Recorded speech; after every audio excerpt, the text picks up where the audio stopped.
Hi, hello! Isa ka bang OFW na kagaya ko na nandito sa bansang Europa at gusto mo rin ba makatipid at magpadala sa Pilipinas ng mabilisan? So, isasuggest ko sa iyo itong Sendwave. So, ikaw ay mag-download na ng Sendwave at syempre, bilisan mo na at baka ikay maubusan. Charot, hindi. Alam nyo ho, maganda ho dito magpadala sa Sendwave kasi ho, kayo ay makakatipid at higit sa lahat ay unang padala nyo ay libre. So, gamitin nyo lang ho itong code ko.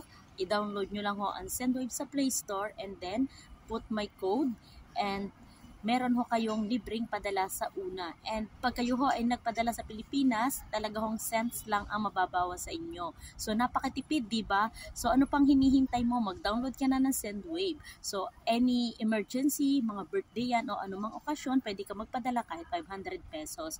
So legit po yon dahil na-experience ko na. So dahil in-invite ako ng kapatid ko, nagkaroon siya ng 20 euro and then ako ho ay nakapagpadala ng free. So, ano pang hinihintay mo? Download ka na. So, yun lang. Bye-bye. God bless.